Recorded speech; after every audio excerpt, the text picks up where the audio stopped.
lectura, Romanos 6, versículo 15.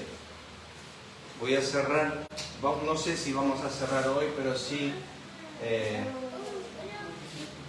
la semana que viene, si el Señor permite, no estoy seguro de eso. Que pues pecaremos porque no estamos bajo la ley, sino bajo la gracia en ninguna manera. ¿No sabéis que si os sometéis a alguien como esclavos para obedecerle, sois esclavos de aquel a quien obedecéis, sea del pecado para muerte, o sea de la obediencia para justicia? Pero gracias a Dios, que aunque erais esclavos del pecado, habéis obedecido de corazón aquella forma de doctrina a la cual fuisteis entregados. Y libertados del pecado, venisteis a ser siervos de la justicia. Hablo como humano, por vuestra humana debilidad, que así como para iniquidad presentasteis vuestros miembros para servir a la inmundicia y a la iniquidad, así ahora, para santificación, presentad vuestros miembros para servir a la justicia. Porque cuando erais esclavos, erais libres de la justicia. Pero ¿qué fruto tenías de aquellas cosas de las cuales ahora os avergonzáis? Eso es un fruto, hermanos. La pregunta de Pablo es, ¿qué fruto tenías de aquellas cosas de las cuales ahora os avergonzáis?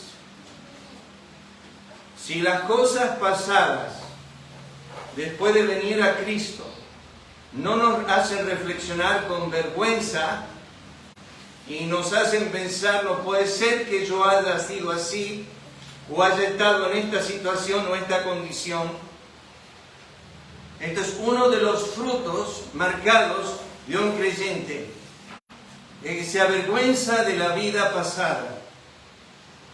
Pero al mismo tiempo, como Pablo dijo a los Filipenses en el capítulo 1, debemos vivir de tal manera que no nos avergonzamos. Pablo dijo, en nada tengo de qué avergonzarme. No estaba hablando de su pasado, sino de su vida presente. En su pasado tenía de qué avergonzarse. Dios habla mucho acerca de este tipo de vergüenza en las Escrituras. Hay una situación, no sé si la entiendo perfectamente. Ha sido un pasaje difícil para mí, pero es 1 Juan capítulo 2, el versículo 28, donde la Escritura dice, cuando Cristo vuelva y no estamos permaneciendo en Él, nos alejemos de Él avergonzados. Nos alejemos de Cristo avergonzados. No entiendo todo lo que está implicado en esa frase. No sé si tiene que ver con nuestras obras, con nuestro servicio. Tenía un pastor que siempre me decía, hay cosas que pasan mi entendimiento. Parecen ser simples, pero pasan nuestro entendimiento. Puede ser que esté errado, puede ser que esté equivocado, pero Juan en capítulo 5 lloraba en el cielo. Se puso a llorar porque no había nadie digno para abrir el libro y desatar sus sellos. En Apocalipsis capítulo 7 dice, Dios enjugará toda lágrima de los ojos de ellos. Apocalipsis 21 dice, Dios enjugará toda lágrima de los ojos de ellos. Pero no dudo que va a haber un tiempo para llorar. Un tiempo para quizás lamentar. Un tiempo para darnos cuenta que vivimos para nosotros mismos, no para su gloria. Buscamos lo nuestro, día tras día, semana tras semana. Como he dicho tantas veces, ni el diezmo de la semana le damos al Señor. 168 horas tiene la semana. Y hay creyentes que se quejan que tienen que ir 3 horas a la iglesia en la semana. Miércoles reunión de oración, domingo de mañana y domingo de tarde. Es más o menos el usual de las iglesias. Hoy en Estados Unidos, en muchos otros lados, han sacado un culto del domingo. Entonces ahora los hermanos solo necesitan congregar una vez en la semana y los miércoles ya directamente no vamos, si es meramente reunión de oración. Para muchos, la reunión de oración es el termómetro de la iglesia. Eso es lo que marca una iglesia, si realmente la iglesia está orando. Era lo que marcaba la iglesia primitiva, en el Hechos capítulo 1. Dice que perseveraron unánimes en la oración. Pero ni el diezmo, 3 horas de 168 no es el diezmo. Al menos 16 horas es el diezmo. Dios nos da 24 en el día, 168 en la semana. Y cuando haces la matemática real y genuina en tu corazón, tienes que decir que no diezmas tus horas a Dios. Esto no es una reprensión, es una reflexión. Es para hacerme pensar. Le estoy dando al Señor porque Juan dice, no nos alejemos de Él avergonzado en aquel día. Me dio tanta abundancia y yo le devuelvo tan poco. A veces nos quejamos de nuestros hijos. Pero qué desagradecido que es. Le he dado tanto en la vida y mirá con qué me viene. Mirá cómo me paga. Mirá cómo es esto. Dios en Deuteronomio dijo, pueblo loco e ignorante es este. Así pagáis a Jehová. Yo me pregunto a veces, nosotros nos quejamos quizás delante de Dios porque quizás no tenemos lo que queremos, pero sin embargo mi pregunta es, si devolvemos al Señor lo que a Él le pertenece, ¿qué fruto tenías de aquellas cosas de las cuales ahora os avergonzáis? Dios habla acerca de esta vergüenza tan profunda. Me voy a adelantar un segundo para mostrarles estos versículos de la vergüenza. Los sabios se avergonzaron, se espantaron y fueron consternados. Y aquí que aborrecieron la palabra de Jehová. ¿Qué sabiduría tienen? ¿Se han avergonzado de haber hecho abominación? Ciertamente no se han avergonzado. En lo más mínimo, dice Jehová, ni supieron avergonzarse. Caerán por tanto entre los que caigan. Cuando los castigue caerán, dice Jehová. Dios dice, ¿ellos se avergüenzan de lo que han hecho? No, ni de lo más mínimo. Si no te da vergüenza lo que fuiste y no te da vergüenza lo que haces, que está mal, es un fruto claro de una vida sin Cristo, sin convicción, sin la contrición del Espíritu. Es así de sencillo la Escritura, donde no hay un espíritu de vergüenza, donde no me avergüenzo por lo que hice, o no me avergüenzo a veces por lo que hago en la semana. No termino el día diciendo, qué día desperdiciado, qué día mal gastado, tantas horas delante de la tele, o tantas horas en esto, o tantas horas en aquello. Mañana trataré de mejorar, mañana trataré de ser mejor. Me avergüenza la vida que estoy llevando. Ezequiel 16:61, siempre me ha reprendido este texto. Te acordarás de tus caminos y te avergonzarás cuando recibas a tus hermanas, la mayor que tú y la menor que tú, las cuales yo te daré por hijas, mas no por tu pacto. Y te acordaréis de vuestros malos caminos y de vuestras obras que no fueron buenas, y os avergonzaréis de vosotros mismos por vuestras iniquidades y vuestras abominaciones. Te acordarás, dice en ese mismo pasaje de Ezequiel 16, y nunca más hablarás. Miren, ¿no lo ves ahí, señora? ¿Ahí? No lo puedo agrandar ahora. Pues se descompagina todo. Ustedes escuchen los textos nomás. Si agrando un poco, a ver, déjenme agrandar un poco acá. La patrona está frustrada que está tan chico. ¿Y ahí qué pasa? ¿Se ve? Ahora sí, pero ahora se compaginó todo. Ay, señor. Es de una palabra ahora. Vuelvo al pasaje. Es interesante en Romanos. Lo voy a llevar a otra página, un segundo. Paciencia. Romanos 6. ¿Se ve ahí, señora? Quiero que noten esto. No voy a leer todos los versículos, pero las veces que Pablo pregunta ¿por qué? En ninguna manera, dice el versículo 2, porque los que hemos muerto al pecado, ¿cómo viviremos aún en él? Versículo 4, porque somos sepultados juntamente con él para muerte. Es casi como, es obvio que no vamos a vivir en pecado si hemos sido unidos a Cristo en su muerte. Versículo 5, porque si fuimos plantados juntamente con él en la semejanza de su muerte. Versículo 7, porque el que ha muerto ha sido justificado al pecado. Versículo 10, por cuanto murió al pecado, murió una vez por todas. Porque el pecado no se enseñará de vosotros, pues no estáis bajo la ley, sino bajo la gracia. ¿Qué pues pecaremos? Porque no estamos bajo la ley, sino bajo la gracia. Pablo preguntando, versículo 20, porque cuando erais esclavos del pecado, eran libres acerca de la justicia. Versículo 21, pero ¿qué fruto tenía de aquellas cosas de las cuales ahora os avergonzáis? Porque el fin de ellas es muerte. Algo vamos a mirar esta mañana.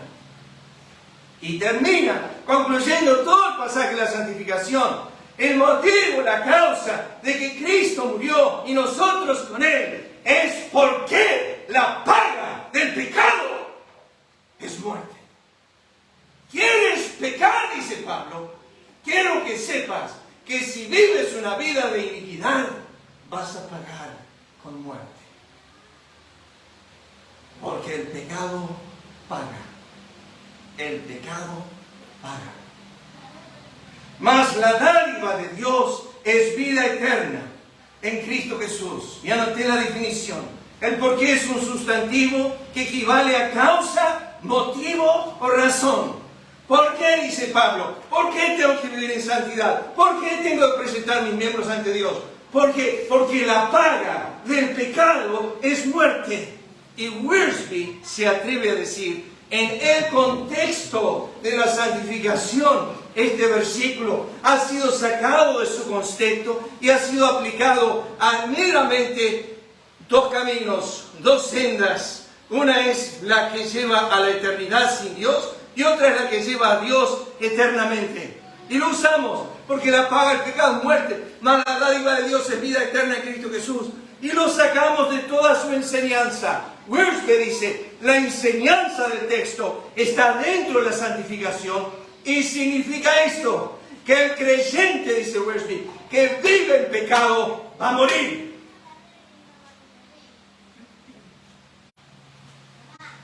Comienzo las citas desde el Antiguo Testamento.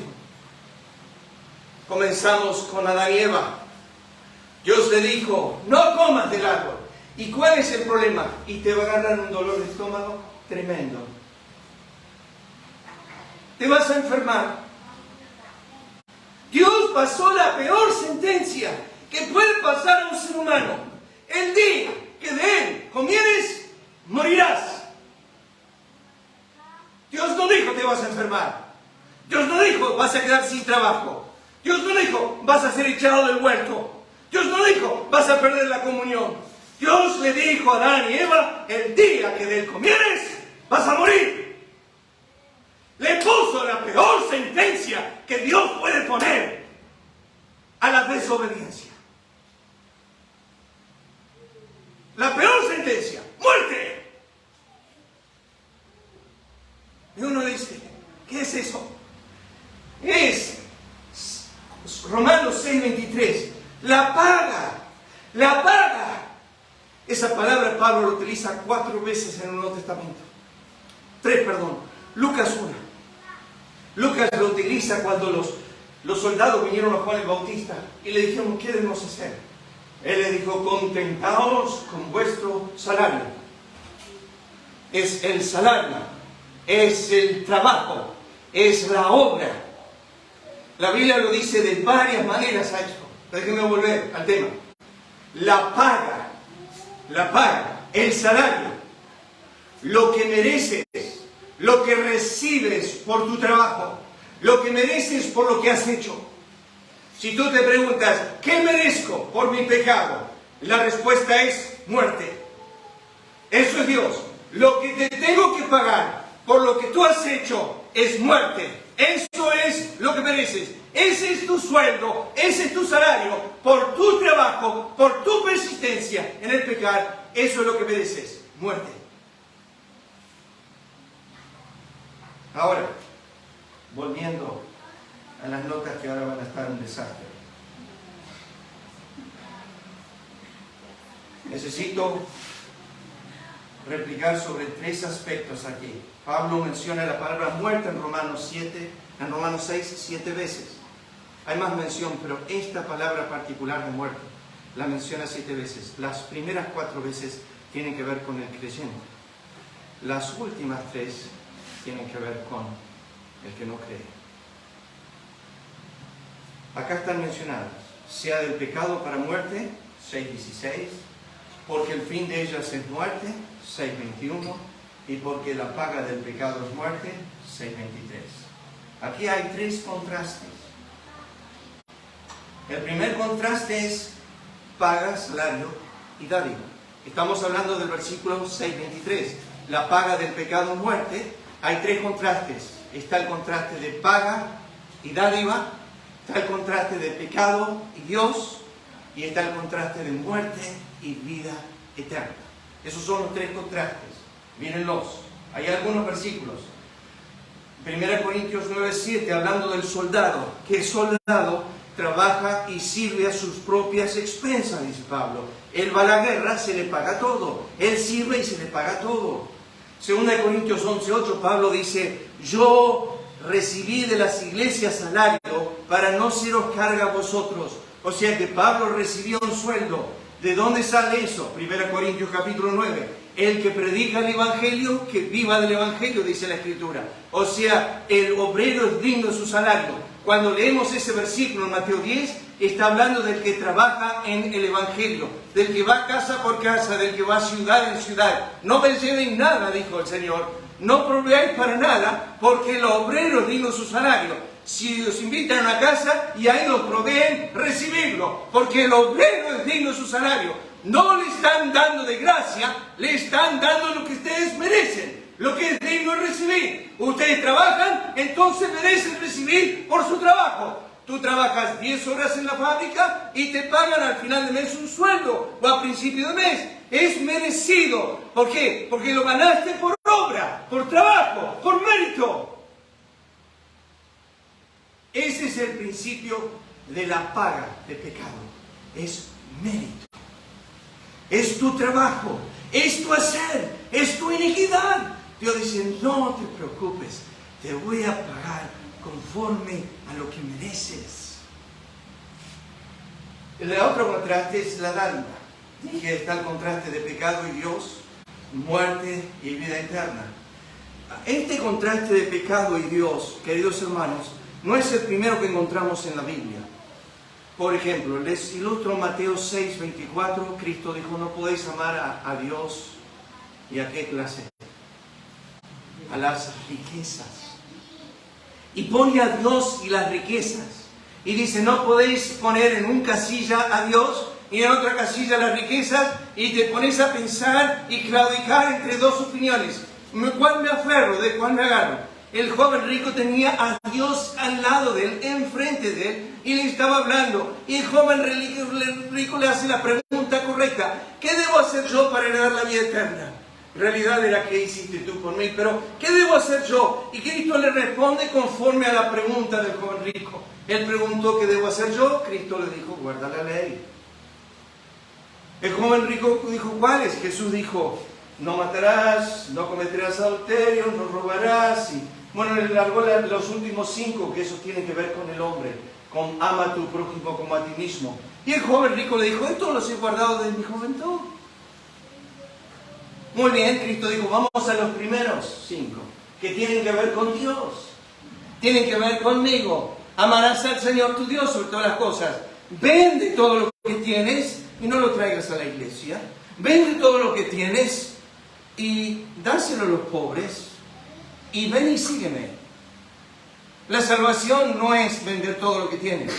La salvación era mostrar que este joven rico amaba sus riquezas más que al Salvador y no estaba dispuesto a dejarlas.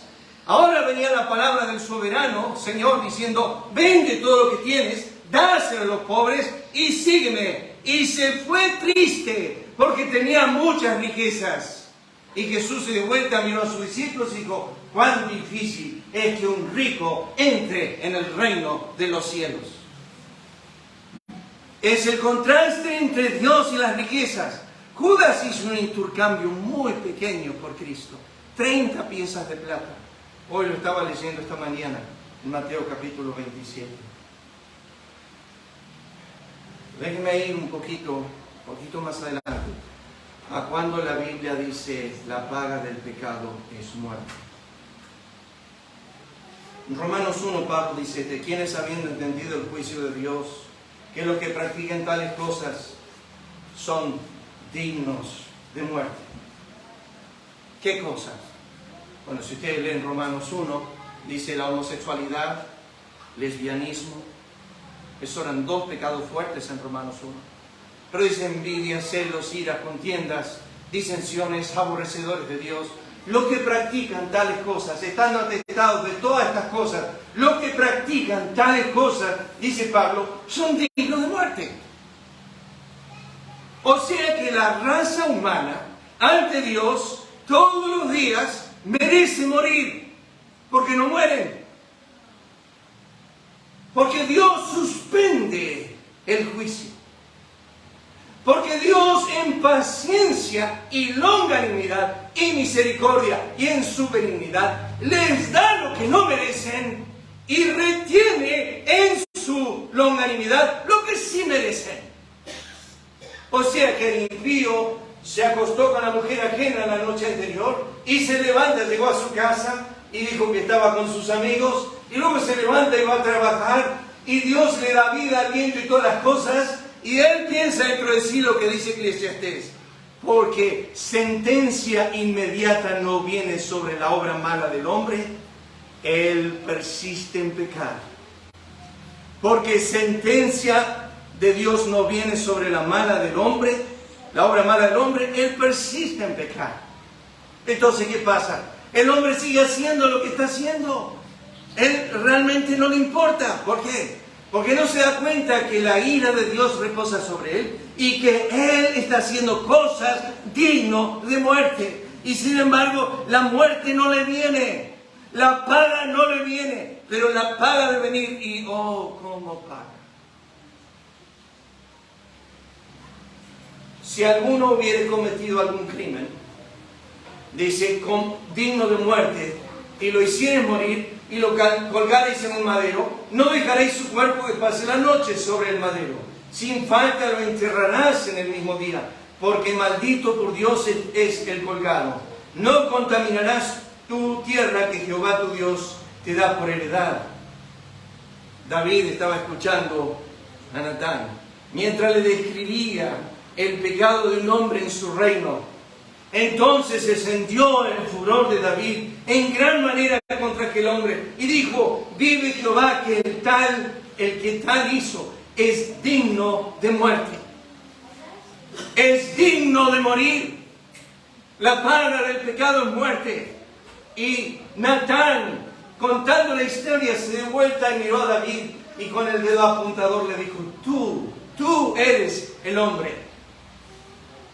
Tú eres el hombre digno de morir, dijo David. Él pasó su propia sentencia. Y sí, David había cometido al menos, yo creo que más, pero al menos 2 hechos.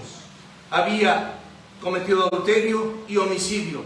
Esos 2 pecados en la ley eran castigados con muerte. No había sacrificio, no había animal inocente para traer por ese pecado. La forma de redimir ese pecado era vida por vida, era la muerte. El hombre que se acostaba con la mujer ajena debía morir. El hombre que quitaba la vida de otro debía morir. Otras versiones de Romanos 6:21 en cuanto a la muerte.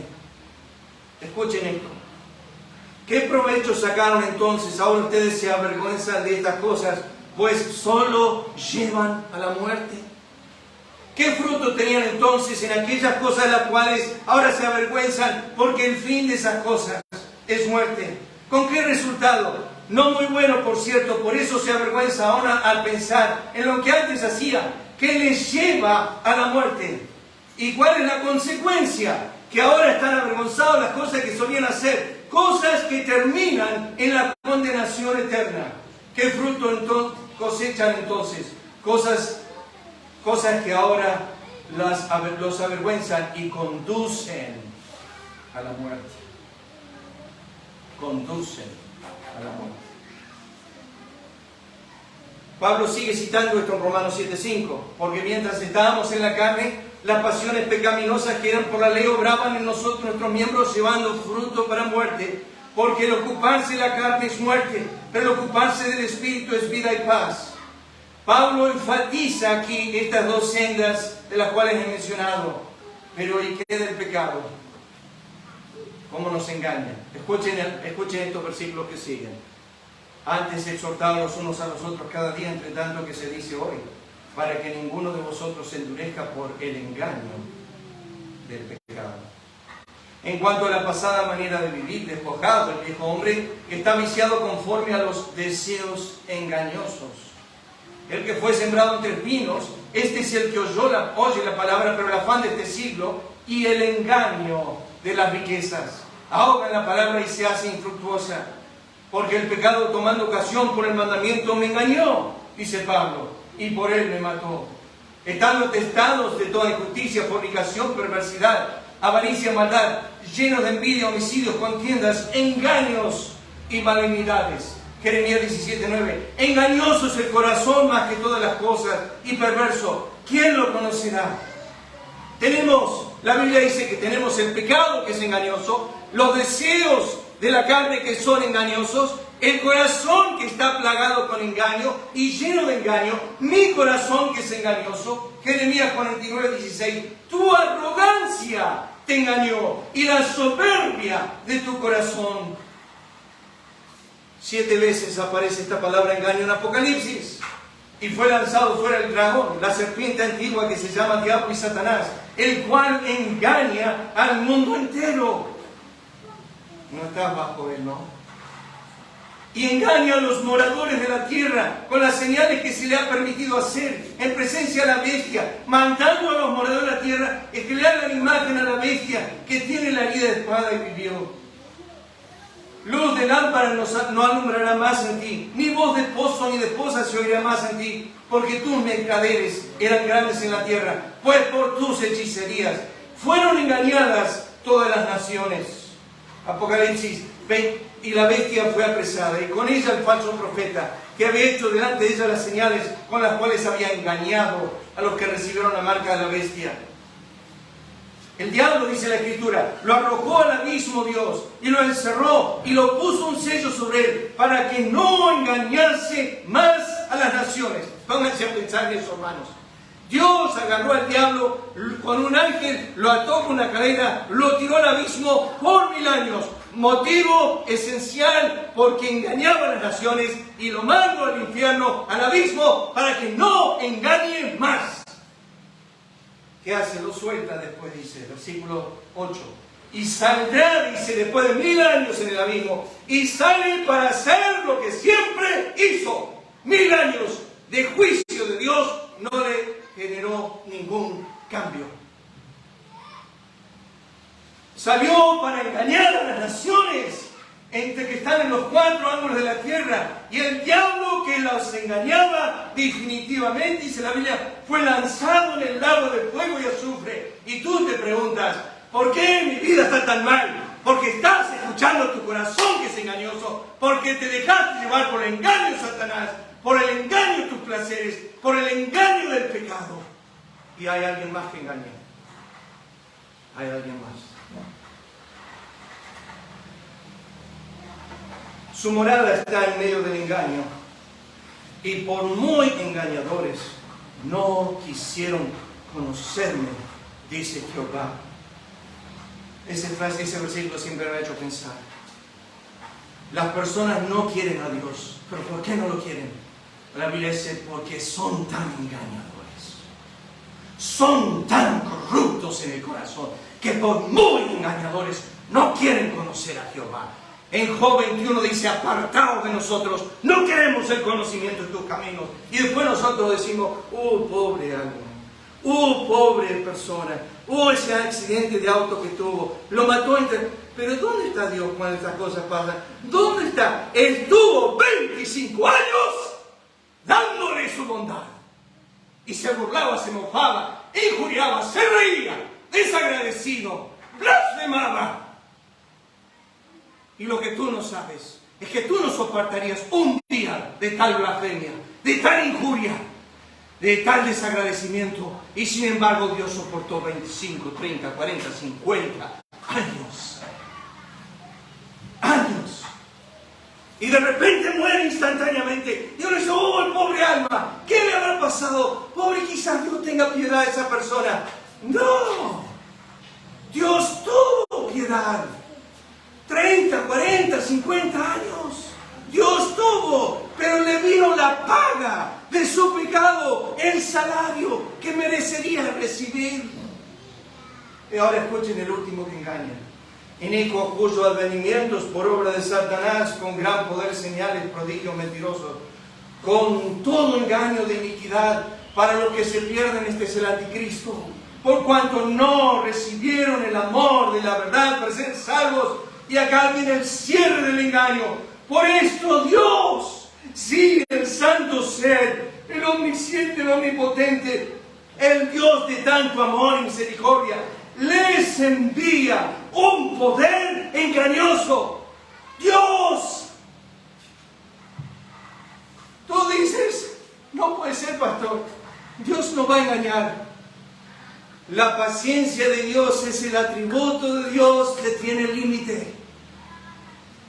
Y cuando se acaba la paciencia con tu alma, con tus burlas, con tus injurias, y Dios pregunta, ¿hasta cuándo? ¿Hasta cuándo, simples, amaréis? ¿Hasta cuándo, burladores, desearán burlar? ¿Hasta cuándo menospreciaréis la sabiduría? ¿Hasta cuándo no te vas a humillar delante de mí, a Faraón? Y tú te ríes y resistes. Entonces Dios comienza a mandarte profetas mentirosos, con señales y prodigios mentirosos, y vas corriendo a ellos y les crees. Pero a un Juan el Bautista no le creíste. A uno que te habló la verdad nunca lo escuchaste. Apartaste de la verdad del oído y te fuiste tras las fábulas. Y las fábulas ahora parecen verdad y todo parece real. ¿Por qué? Porque Dios te envió un espíritu engañoso para que no creas a la verdad, para que creas a la mentira. Porque es juicio previo a la paga de tu pecado, que es muerte. Y cuando te mueres, despiertas con los ojos abiertos y te das cuenta que todavía no vino lo peor. ¿Por qué? Porque la Biblia dice, después de la muerte viene el juicio. Después de la muerte viene el juicio. Dice, pastor, ¿qué le picó que está tan duro? Es Romanos 6:23, la paga del pecado. Anoche no podía dormir. Temblaba mi corazón. Pensaba en toda mi familia. Recorría los nombres de mis hijos, mis nietas. Recorría gente de Bragado, 9 de julio, en mi mente, en mi corazón, orando. Y mi oración era esta: Señor, que no se pierdan. Señor, que no se pierdan. Que no sean aquellos cuyo salario va a ser la muerte, y la muerte definitiva y eterna. Que no sean los que tengan que pagar la segunda muerte, la condenación eterna, la separación de Dios para siempre. El pecado destruye, trae la peor consecuencia, y el juicio. El odio, déjeme ilustrarlo, el odio destruye.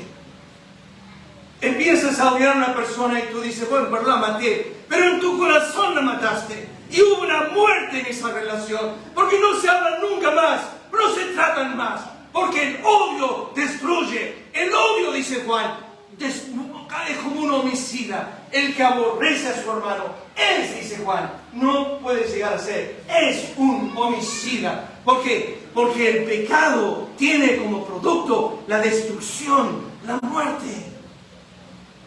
Alguien dijo esto: el orgullo, el poder de conocimiento y virtud, destruye las relaciones, nos convierte en personas que ven a los demás como posesiones que hay que ambicionar, explotar o controlar. La lujuria abarca todos los pecados sexuales, destruye la personalidad, debilita la lealtad, socava la confianza, destruye la integridad. La gula destruye el cuerpo, cualquiera de sus formas, ya sea con exceso de comida o bebida o drogas.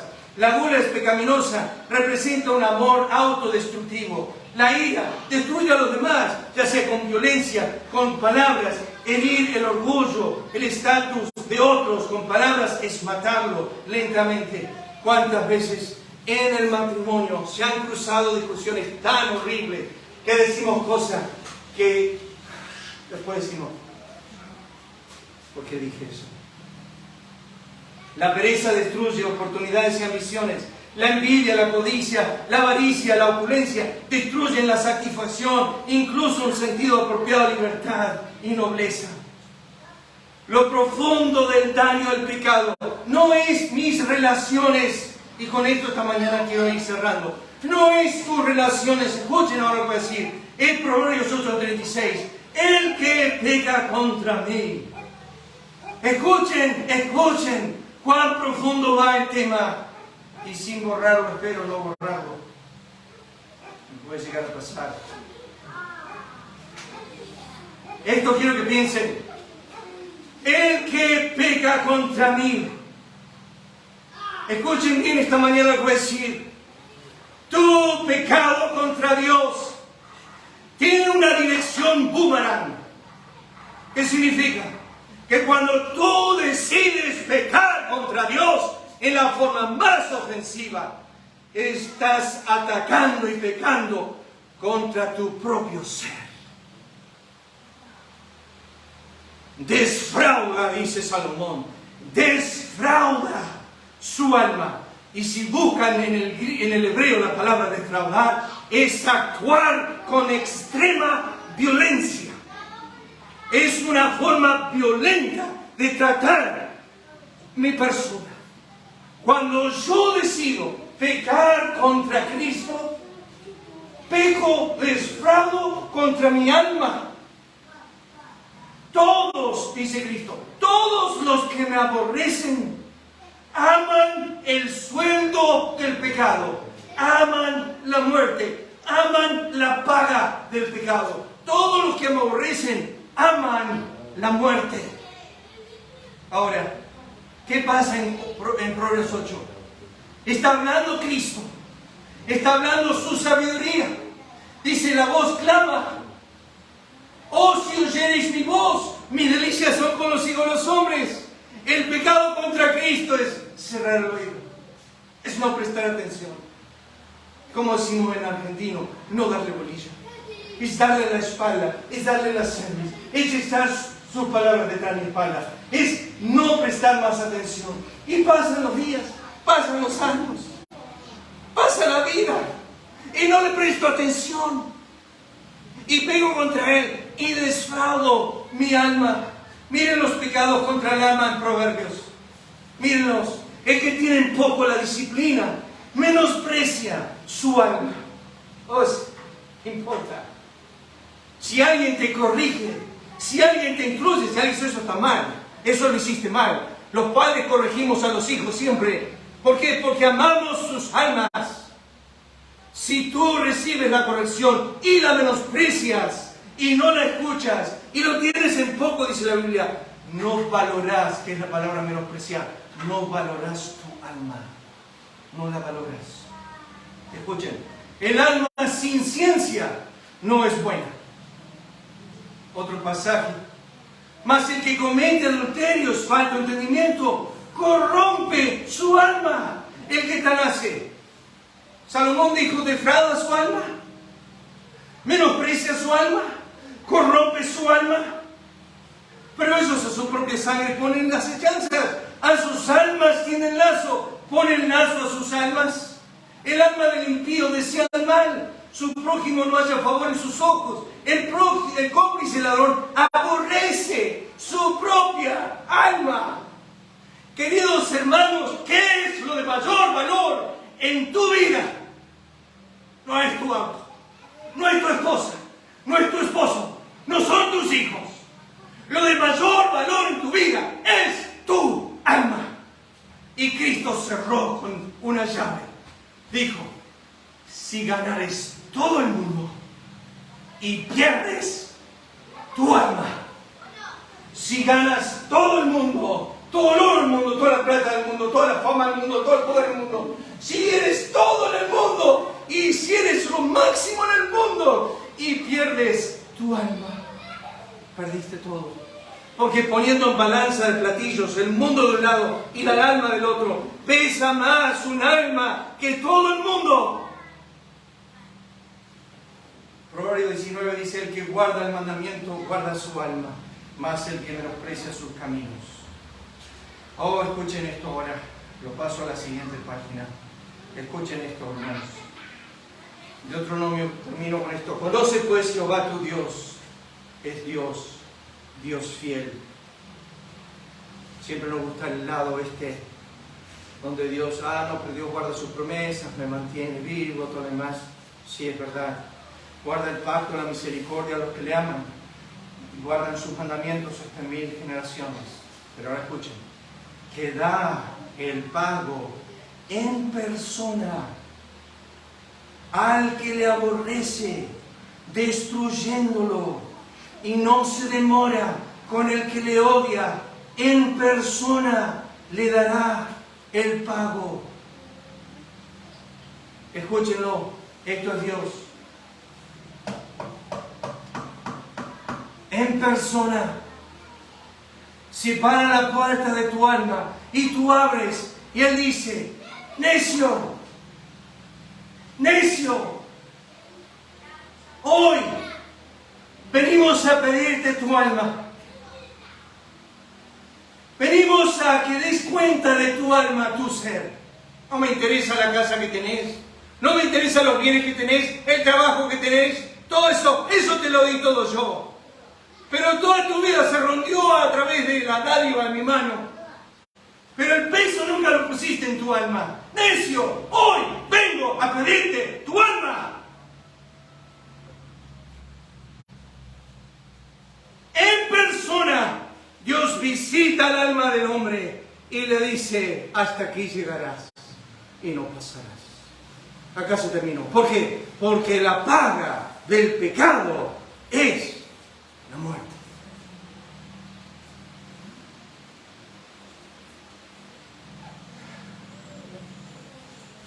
Entonces déjenme cerrar esta mañana.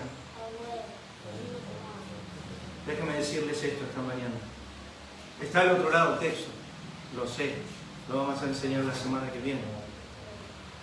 Pero la paga del pecado es muerte. Ahora, yo sé que todos vamos a morir físicamente, pero no todos vamos a morir una segunda vez. ¿Y qué es eso? La Biblia lo llama en Apocalipsis 20 la muerte segunda. Es el juicio final. Es la separación eterna de Dios. Ya no hay más misericordia, no hay más benignidad, no hay más paciencia, no hay más longanimidad, no hay más destellos de su gloria en la creación, no hay más aire de su misma persona para mí, para vivir. El apóstol Pablo dice, la paga del pecado es muerte.